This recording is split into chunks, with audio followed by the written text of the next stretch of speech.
All right, so this is the second part of chapter 2, and in this we will talk about the early forms of government in the United States.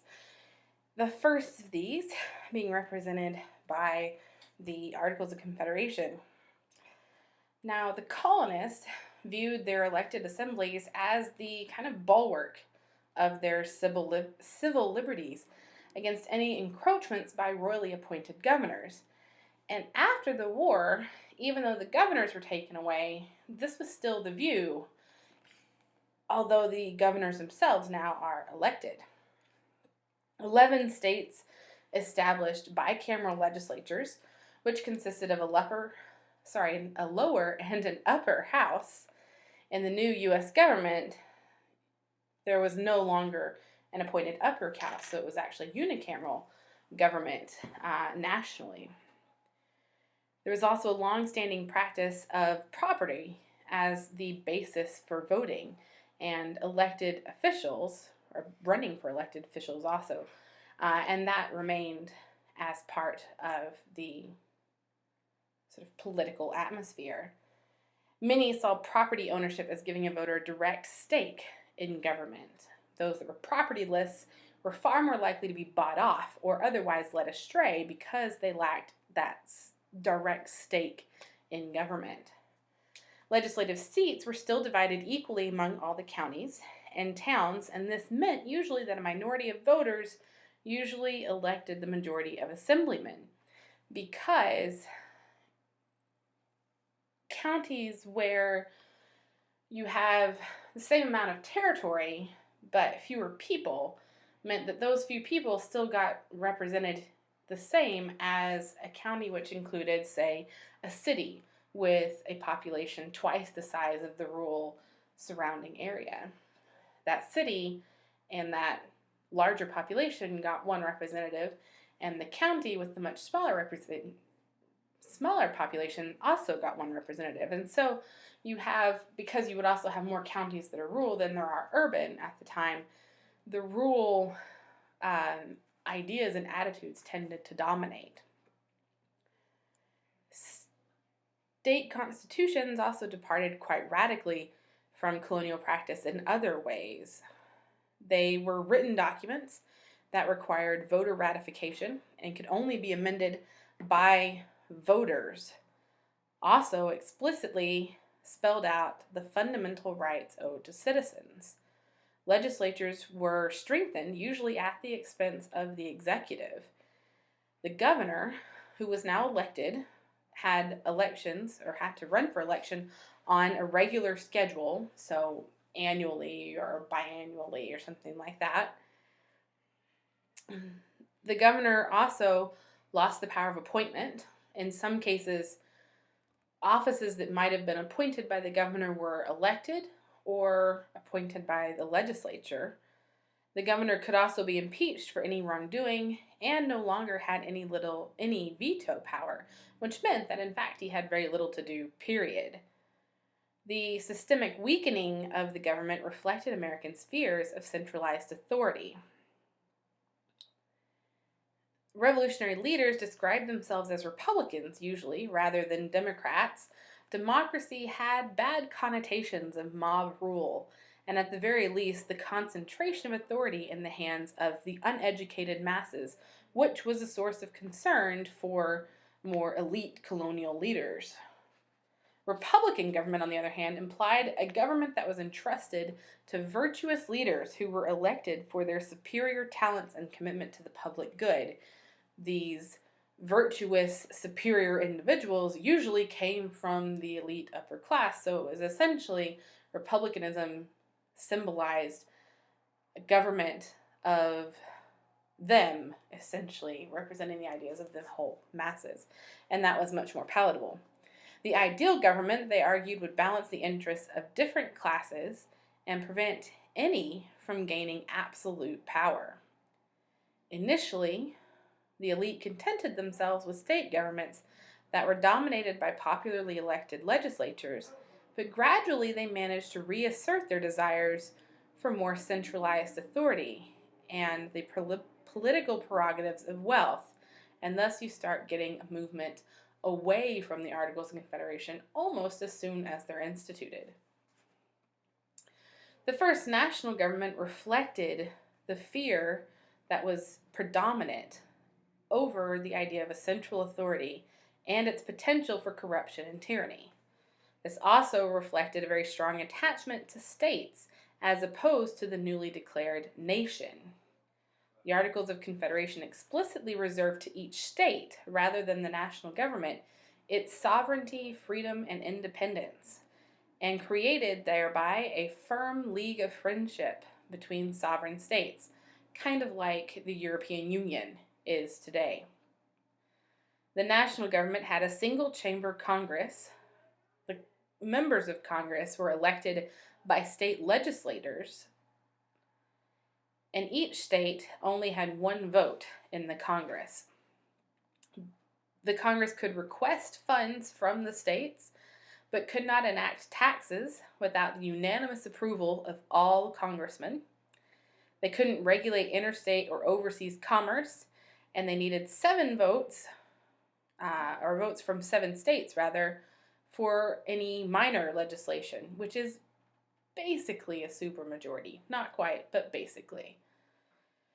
You definitely needed a supermajority, which was 9 votes, for any declarations of war, treaties, the coining and borrowing of money, and then, of course, unanimous for things like taxes or to approve changes to the government structure.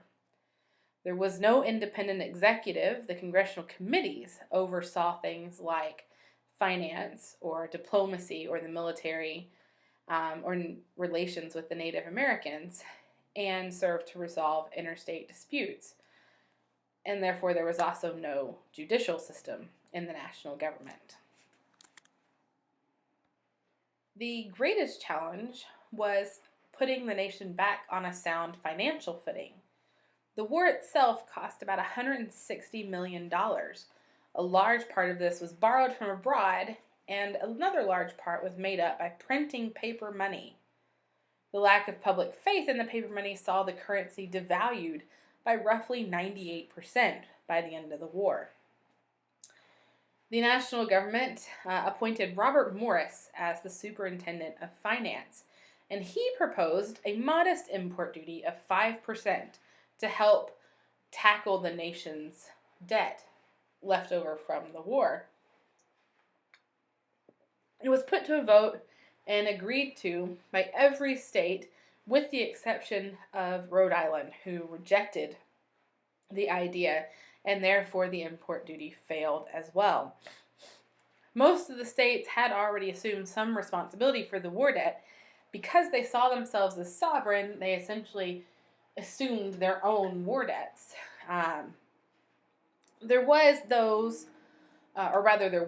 who were more nationally minded and felt that the United States as a whole needed a source of income that was independent of the individual states in order to attract capital and establish a strong national government. Dealing with our debt on a national level would essentially represent that effort, that national effort. Morris also thought this way. And he devised a plan that was intended to sort of panic the nation into agreeing with him.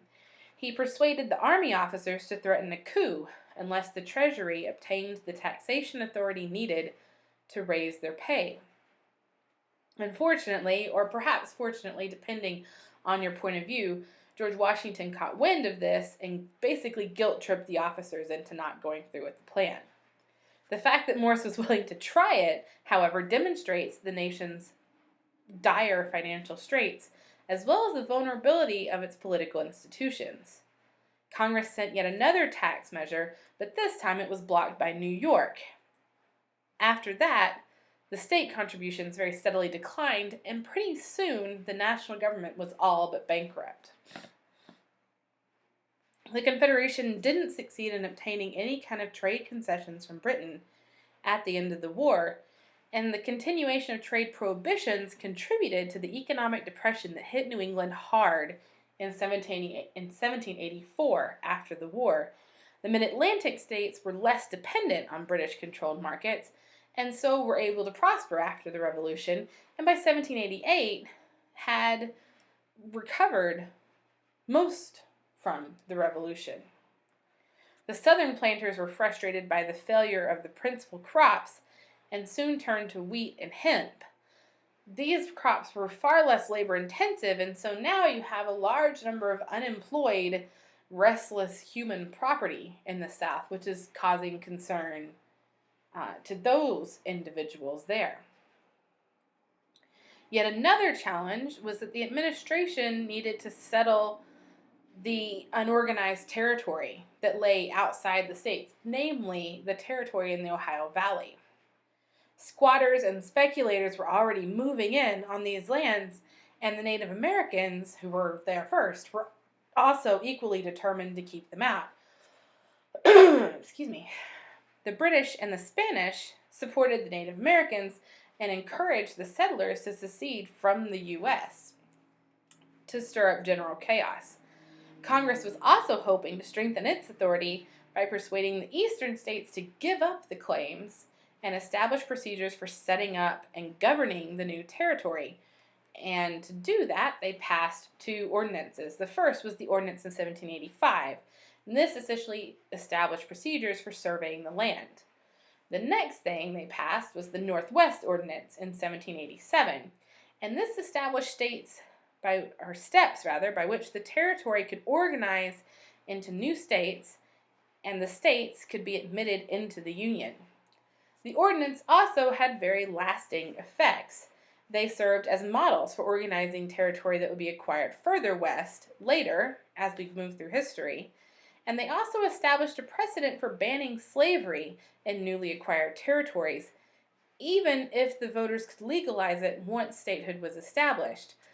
This is a relatively minor issue now, but it becomes a huge issue later when, again, we're acquiring more Western territory and the issue of slavery becomes much more important. This territory also seemed to offer enough land to guarantee property for centuries and served to satisfy Republicans like Thomas Jefferson, who feared that the rapidly growing population would soon exhaust available land. This new territory would create, or lack of new territory rather, would create a class of landless poor deprived of the virtues of agrarian life and the vote that went along with property ownership. A large class of this landless poor would undermine the equality of opportunity that was thought necessary for a healthy nation. This was not inevitable, however, as most of that available land belonged to Native Americans already. Threatened with continued warfare, most leaders, however, gave in to American pressure, and similar challenges in the Southeast, where Spain and its native allies sought to keep Americans off their land, were also taking place. Spain also sought to limit American infiltration by closing the port of New Orleans to American commerce, which kicks off a whole nother set of chain reactions that ultimately results in the acquisition of more American territory. Here we have a diagram showing essentially how the Northwest Ordinance would work for dividing up the territory. So the territory itself would be split into regions, which are then split into townships, which is then split into little square sections. A specific section was set aside for schools. This is number 16 on the dais, or on the diagram rather. And the others could be sold off, essentially, in either half sections, which is roughly 330 acres, quarter sections, or split into even smaller ones. And this sort of pattern you can see if you are ever happen to be in an airplane flying over the Northwest sort of region, and you're on a particularly clear day and you can see out the window. If you look down, you can see this square pattern repeated over and over again in states like Ohio and Illinois and Indiana. And it's as a result of this policy, this land policy. Now, New England never really recovers from the loss of the British West Indies as a major export market. However, despite this, the Massachusetts legislature, which is run mostly by commercially minded elites, votes to pay off its revolutionary debts in a matter of 3 years. Now, Massachusetts has massive revolutionary debts because quite a lot of fighting took place in Massachusetts, and this time frame would require a massive hike in taxes. The unfavorable balance of payments with the British also produced a shortage of specie because specie, being hard money or being gold and silver, was the only thing that the debtors would accept to pay the debt. And creditors in Massachusetts, therefore, refused any other type of currency as well. It soon came to the point where even taxes would no longer be accepted in anything but gold and silver, which was very rare for people to hold on to, especially lower class working farmers. Small farmers especially were hurting by this, and Western farmers in Massachusetts began holding meetings in 1786, and these were led by a man called Daniel Shays. This group of farmers led by Shays decided that they would shut down the courts in 5 counties because these courts were responsible for issuing out foreclosures on farms. The idea being that if they closed the courts, the foreclosures couldn't be issued. So in January of 1787, they marched on a federal arsenal in Springfield, Massachusetts, where they're met by troops. The troops are funded by Boston elites who were able to beat them back, and they are defeated militarily, but their sympathizers were elected to the legislature, who managed to cut the taxes and also pardon Shays. This uprising and similar other smaller movements in other states became something of a rallying cry for those who supported a stronger central government that could better deal with these kinds of problems. Just before the outbreak of the rebellion, delegates from 5 states had met in Annapolis to discuss promoting interstate commerce or something. And they decided, after hearing about these rebellions, that it might be a good idea to call a general convention that would propose amendments to the Articles of Confederation. Eventually, that meeting is called to order. In May of 1787, there are about 55 delegates from every state, except for Rhode Island, who abstains yet again, and they meet in Philadelphia at the Pennsylvania State House. Most of these men were wealthy, in their 30s or 40s. About 19 of them owned slaves. Over half of them had legal training. It was very quickly decided that these sessions would be closed to the public, and there would be no official record or journal kept for the proceedings. There were soon charges of the convention being undemocratic and conspiratorial, but they insisted on the secrecy more to minimize public pressure to make certain decisions. All of these men shared a nationalist perspective that had been instilled in them through extended involvement with national government. About 39 of them sat in Congress currently and saw the Articles of Confederation's limitations firsthand. Most of them were prepared to abandon the Articles of Confederation altogether in favor of an entirely new constitution. The first debate that came up concerned the conflicting interests of large states versus small states. The Virginia Plan was put forth by Virginia, of course, and this included a Congress with virtually unlimited powers to legislate, levy taxes, veto state laws, authorize military force against the states. It would also have a bicameral legislature with fixed representation based on the population of each state. Voters would elect a lower house, and the lower house would then choose delegates to the upper house from among nominees submitted by the states. Both houses would name the president and judges. This found immediate opposition, especially with regards to the population-based representation. And a counter plan was proposed, this one called the New Jersey Plan because it was proposed by New Jersey. This was basically exactly the same as Virginia Plan, but instead of a bicameral legislature with population-based representation, they recommended a single chamber of Congress with each state being represented equally, exactly as in the Articles of Confederation. Both of these plans reveal that the biggest stumbling block in this new Constitution was probably going to be representation. The Virginia Plan, for instance, based on population as the sort of standard for representation, would allow for the 4 largest states to have a majority in both houses and could enable large states' interests to take precedent over small state interests. The New Jersey Plan, on the other hand, would allow the 7 smallest states to have a majority in its single Congress, and this might allow smaller states to take precedent, smaller state interests to take precedence over larger state interests. And so in order to solve this problem, the Great Compromise, as it became known, was put forth. And this basically combined the 2 plans. It created 2 houses of government with an upper house having equal representation and a lower house having a population-based representation.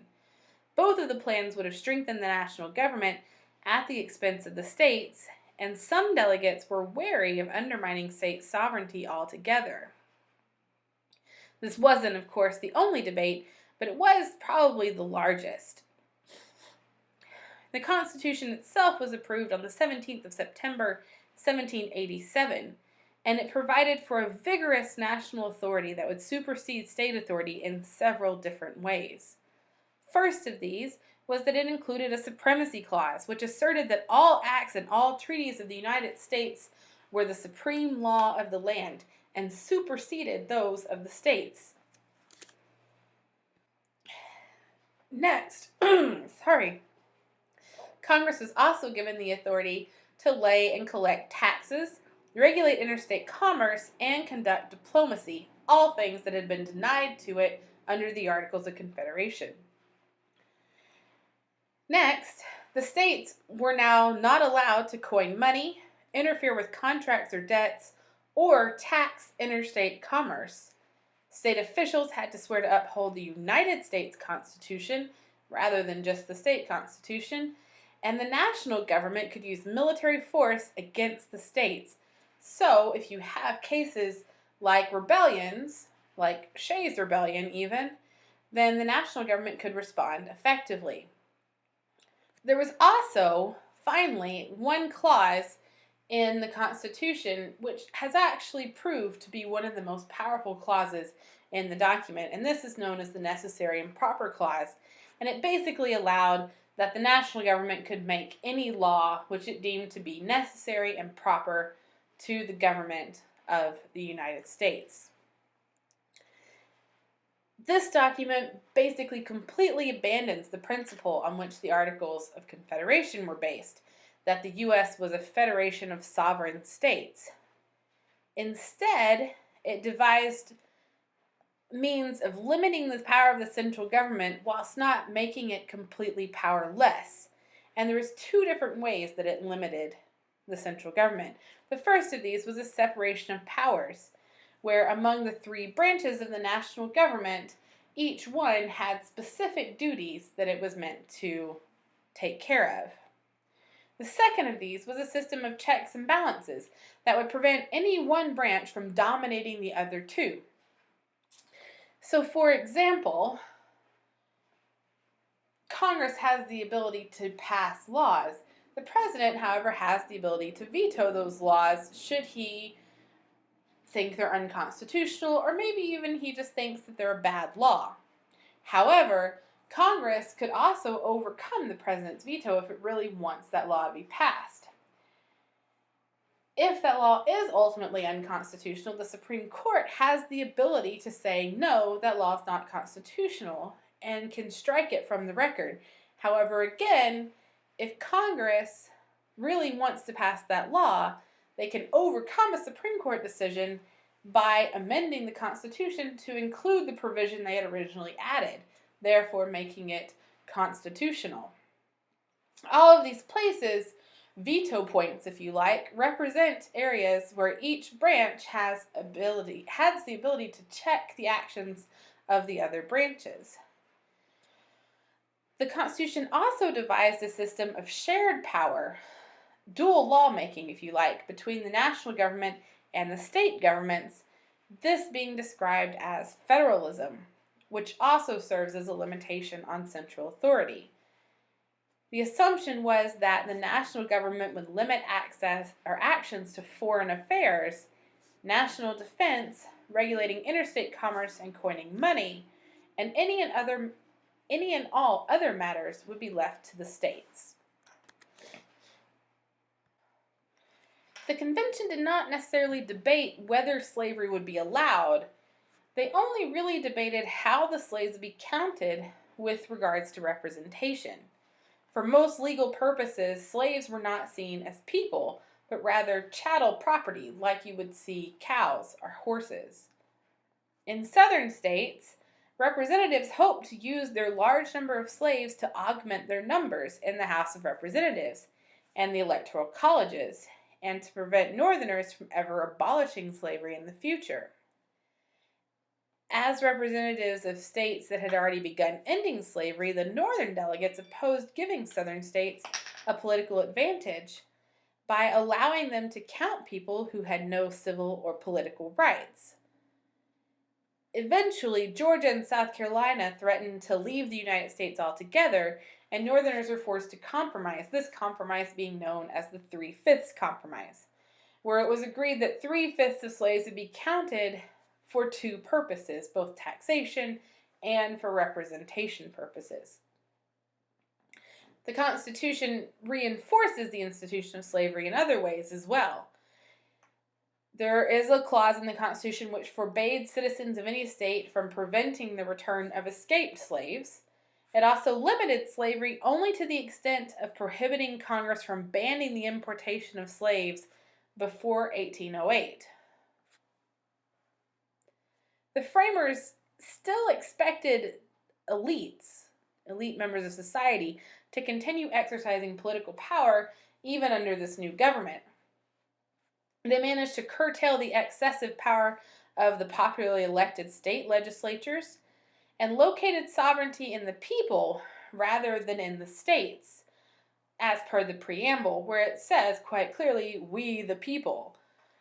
But the president would be elected by an electoral college rather than directly by the popular vote, again giving some of the control back to elite leaders. They did provide, however, one crucial nod to democracy in the House of Representatives by making the Constitution flexible and amendable and dividing political power among competing branches. The framers also made it, probably unintentionally, possible to democratize the government. They also established a government whose sovereignty very clearly superseded that of the states, and so ratification actually became an issue. The framers thought it would be unwise to submit this document to the state legislatures for ratification because it would pretty much die by default. No state legislature is going to willingly give up its power. The framers also rejected the idea implied by the ratification by state legislatures that the states were the foundation of the new government, hence the "we the people" as the opening words.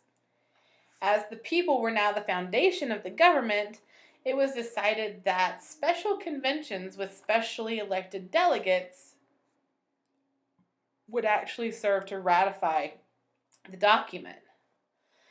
They also determined that they would only need approval from 9 states to put the government into operation, rather than unanimous approval like the Articles of Confederation. Supporters began to campaign for ratification without any real popular support for the document. Most Americans were quite hesitant to replace the government entirely, and supporters moved to marshal political support, calling themselves Federalists, in order to imply that the Constitution would better balance the relationship between national and state governments. This had advantages, or this side rather, had advantages in funds as well as political organizing, and that proved to be the decisive factors. The opponents of the new government became known as anti-federalists. The negative name probably hurt them, as it didn't really convey their argument that the Constitution was not federalist because it failed to balance power. Arguments reflected the very long-held suspicion of central executive power. These are the arguments of the Anti-Federalists. They acknowledged that the framers guarded against tyranny by preserving limited state powers with a system of checks and balances, but it doubted that this system would actually work. They also provided no guarantee that the new government would protect the liberties of individuals, which was a major rallying cry for anti-federalists. They advanced some formidable arguments, but faced a number of disadvantages in publicizing their cause. As state and local leaders, they lacked their opponents' experience at the national level. And newspapers tended to be very blatantly pro-Constitution, so it was very unlikely that their views, if shared, were shared in a favorable light. The Constitution eventually became law of the land when the ninth state, New Hampshire, ratified it on June 21, 1788. The Federalists prevailed by large margins in the first 7 conventions, but this was more of a reflection of their organization skills and the aggressiveness of their campaign than any real support among the population. They did, however, need the support of the 2 largest states in the Union, Virginia and New York. At the Virginia Convention, Federalists managed to win crucial support from representatives of western counties who wanted a strong national government to help end Native American raids, and they ratified only by a narrow margin of 53%. The contest was a lot closer and much more hotly contested in the state of New York. It probably would have gone to the Anti-Federalists, but then news arrived of New Hampshire's ratification, New Hampshire being the 9th, and Virginia's ratification, and so it was able to tip the balance in the Federalists' favor. Federalist leaders threatened that New York City and its surrounding counties would leave the state and ratify separately, and a few Anti-Federalists switched sides, which gave the state to the Federalists. The Anti-Federalists died as a political movement, but their influence was long-lasting. Virginia, New York, and Massachusetts all approved the Constitution, but all of them also asked that a Bill of Rights be added to the Constitution in order to represent protection of individual rights from the national government. In New York, they also simulated a response in the form of the Federalist Papers. These papers had very little influence on the convention, but their importance lay in articulating the documents which defended the Constitution and addressing wide-ranging concerns about the powers and the limits of the new government, and served to shape later a new political philosophy, which would basically be determined as American. Here again, I have the pictures that we went over in class portraying George Washington and George III. Both of these portraits include similar features like the columns circled there, the accoutrements on the desk, and the sword each has on their person. All of these representing the trappings of their office. George Washington was, of course, very keen to present a dignified figure to the presidency, and hoping that in mimicking the style of traditional coronation portraits, we could also create some semblance of legitimacy in this new and rather untried form of government. as represented by the American government.